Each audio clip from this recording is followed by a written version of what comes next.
Thank you, Em, and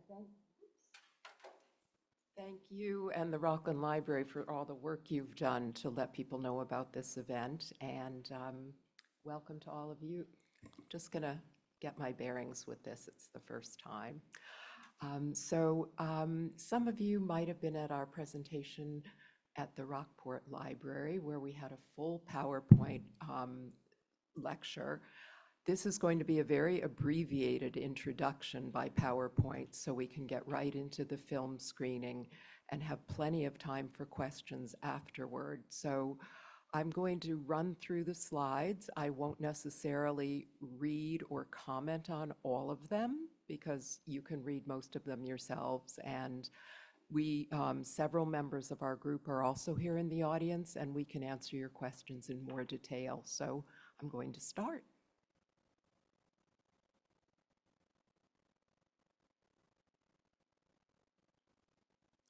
One thing I would like to say about our group is we're an all-volunteer organization. We started about a year ago, and there are about 16 of us active in the group.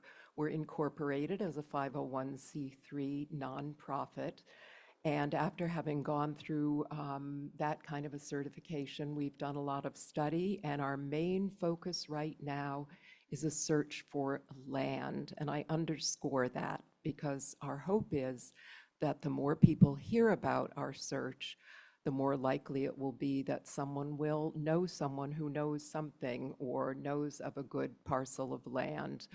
You'll see, it's very interesting in the film, they found after an almost 3-year search an ideal piece of land that was adjacent to land trust land, and they were able to form what's called a conservation green burial ground. Some people say, oh, well, ground burial is a waste of important land. That's not the case with conservation green burial, which actually enriches the earth.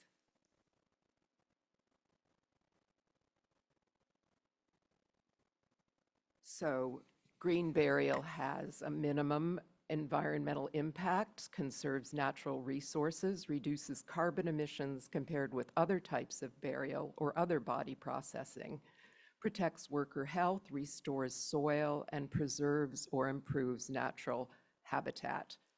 I add to this that conservation green burial sequesters up to 10 tons of carbon dioxide per acre, depending on the site.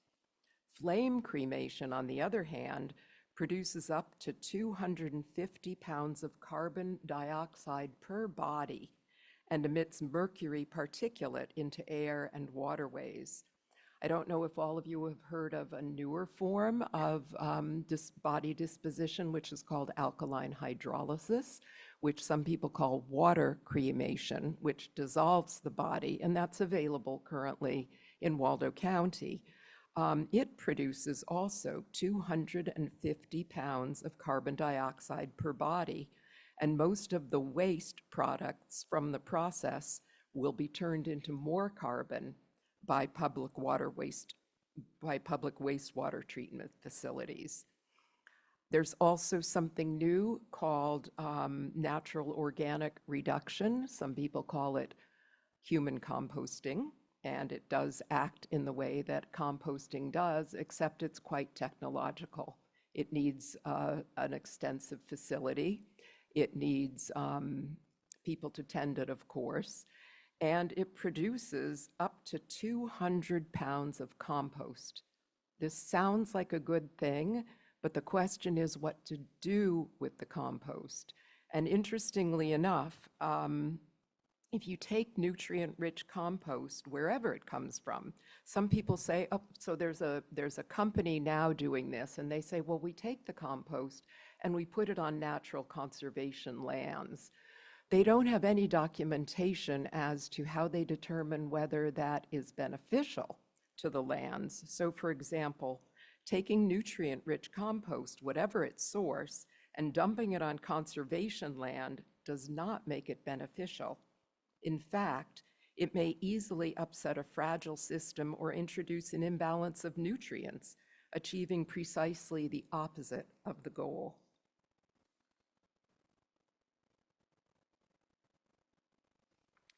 So this is sort of a graphic picture of some of the climate impacts. And every year, beneficial soil nutrients are prevented from being sequestered due to vault burial and cremation.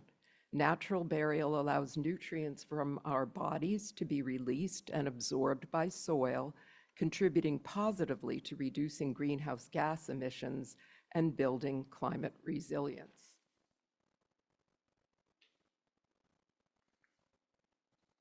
Green burial conserves lands, creates a welcoming place for visitors, returns remains to nature to become one with the environment, and addresses funeral poverty and environmental justice, which basically means it's quite a bit more affordable than other methods, especially if one takes into consideration the environmental impacts. This gives a little bit of a picture of comparative costs.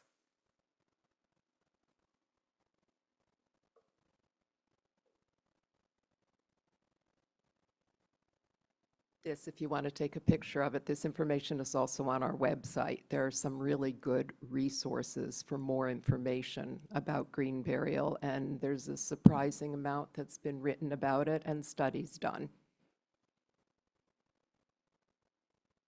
And these are some pictures.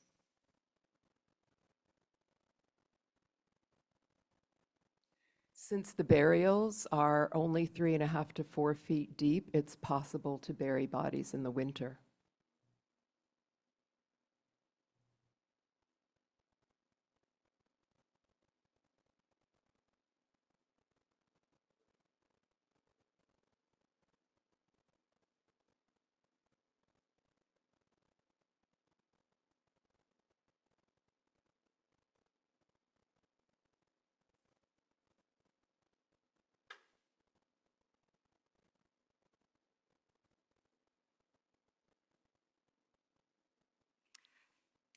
And now I'll tell you just a little bit about the film we're going to see, Bury Me at Taylor Hollow. Taylor Hollow is a conservation green burial cemetery at Larkspur Conservation in Tennessee, in the Nashville area. And it was created in partnership with the Nature Conservancy. And the wonderful thing about this film is it centers on one remarkable person, a conventional funeral director who, after 15 years in his profession, he's a young man, felt like this isn't really serving people in the way I would like to. And so he took time off and he traveled around the whole country looking for different alternatives and seeing what else was being done. And his return to his area just happened to dovetail with the search that two women had embarked on, one an Episcopal priest and the other a landscape architect, to create a green burial cemetery. So they had all the expertise in place that they needed. Then they just needed the land. So he will tell the story of their search, and you'll see lots of examples of green burial. And the other thing that you'll notice is their intensive fundraising efforts. We're not there yet. We've decided that it would be easier to fundraise after having found a plot of land so people know what they're supporting. But I will tell you, at our presentation last week, people were asking, could they buy plots now? So hope we find some land soon. Thank you.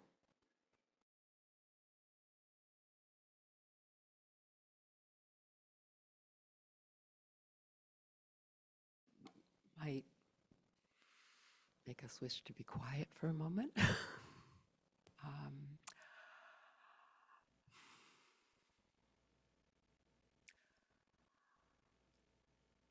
When John Christian said, I just can't stop thinking about it, I think that characterizes the members of our group.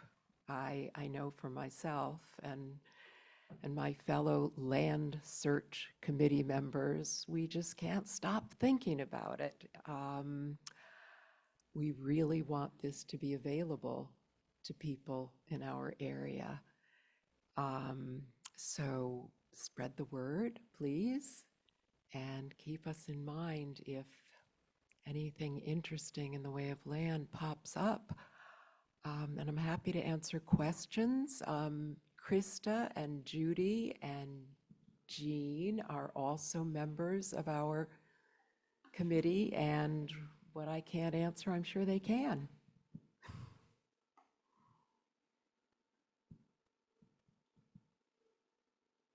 Yes. Well, the question is, how far along are we here in Maine?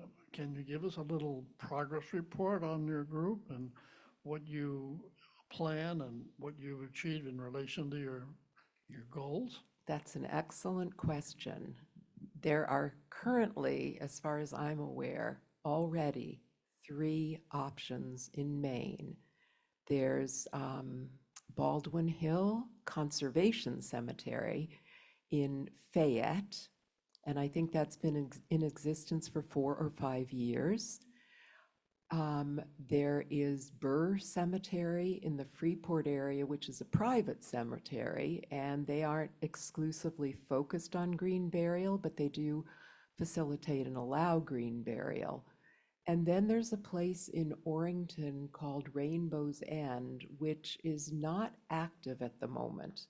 There are people buried there. There are still people who own plots, but organizationally, they're not prepared to accommodate anyone right now. In terms of our work, we aren't having cocktail parties yet. We're not there yet. We're incorporated as a 501c3, and we have been in conversation with Coastal Mountain Land Trust, Georges River Land Trust, MOFGA, Maine Organic Farmers and Gardeners Association, because in our brainstorming, which I think has been extensive, it occurred to us, especially in Maine, there's such a problem now with PFAS contaminated land, and we thought that might be an opportunity to help farmers who can't use their land anymore for agriculture. That would be a way to renew and restore that land, and also the possibility of serving as a green burial site. Most of these other nonprofits run pretty lean organizations, and they don't necessarily have the infrastructure to immediately say, that's a great idea, we want to partner with you. So that's part of our work now. We'd like to make connections with regular folks like you who might be members of land trusts, might want to advocate with the land trust. We hope to be giving a presentation to the Board of Coastal Mountains sometime this fall. We're doing educational events like this because we want to get out as much information as we can. We were really lucky. We had a feature story on the front page of the Free Press a couple of months ago, and that brought a lot of interest. So we're growing our mailing list. We'll have the 2nd issue of our newsletter out sometime at the end of this month or likely at the beginning of October. And we're doing as much education and outreach as we can while at the same time searching for land. We are working with a realtor in Camden who has set us up with automatic alerts with multiple listing service. I probably get 10 emails a day about land. So far, nothing has panned out. We've only looked at a couple of sites that seemed likely, and we keep wishing there were more. Our idea is that it will make more sense to fundraise once we have an actual spot in mind. And the needs for the land are very specific. Can't be too wet. It can't be near, within 250 feet of a well. It shouldn't be close to a body of water. It shouldn't be too ledgy. I hope this wasn't just shop talk for all of you, this film. For us, it was very close to home because it's so much what we've been involved in. Can you speak to the other issue of cooperating funeral directors? That is such an excellent question, and would that we all had a John Christian Pfeiffer, because he really was a key person in that. We have a member in our group who has been looking around, and she thinks she has a possibility. It's a very interesting enterprise to be in the situation of trying to do a lot of things in parallel tracks, when in a sense, one thing depends upon another. We're not in a position to offer anyone a job right now. So we just kind of have to keep our antenna out for who might be interested in what and hope that the timing works. It's a good question.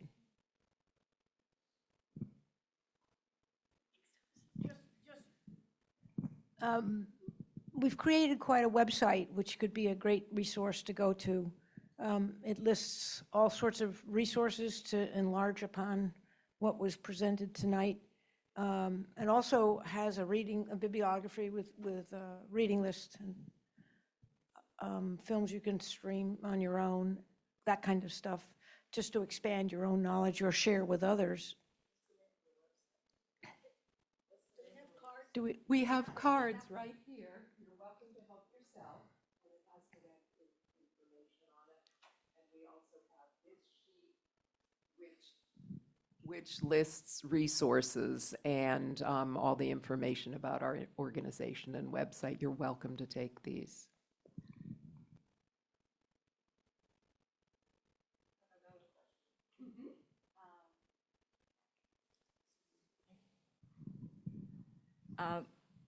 Once you're buried there, if someone doesn't attend the funeral, is there a way that somebody down the road could come and visit great-great-grandmother's funeral plot?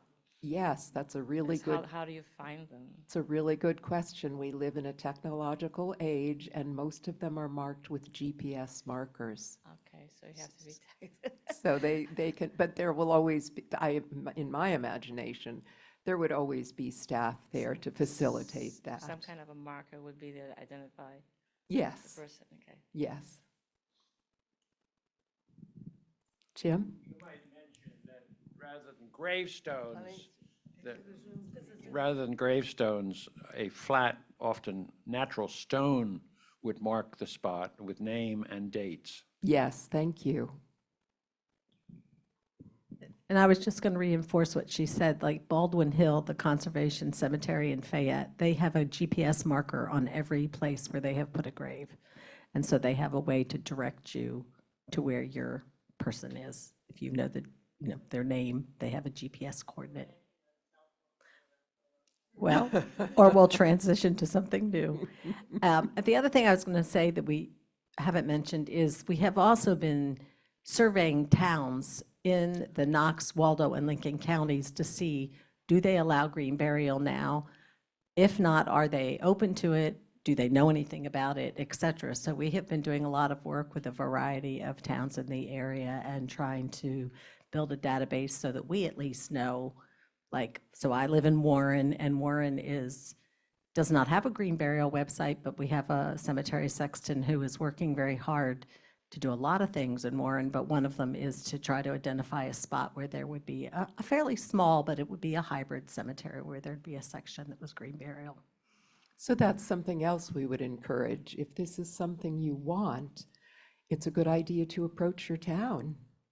Ask them whether it's available and whether it could be available.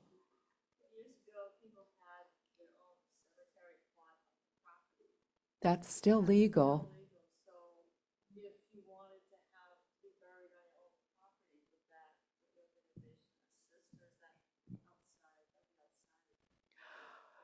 If you go to our website, in the resources section, there's an organization in Maine called Last Things, and they offer extensive advice and guidance with questions like that. I do have a question over Zoom I want to.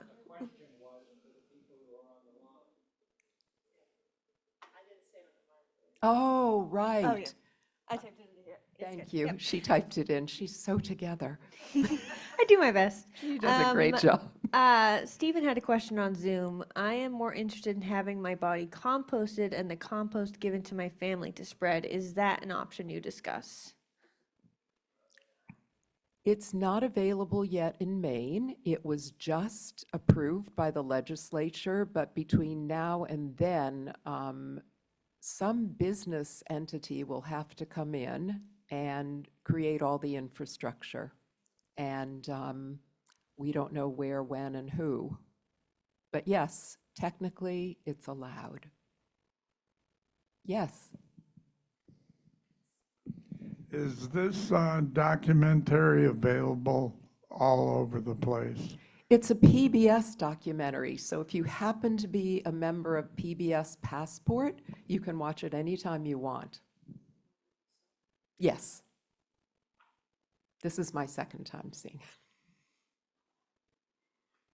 Yes. Some years ago, I was very much involved with the Funeral Alliance of Maine, and they were very open to alternatives. Have you people are they still in existence? And- Yes. The and Funeral are- Consumers Alliance of Maine, they're alive and well, and their former president is in our group, Tony Antolini.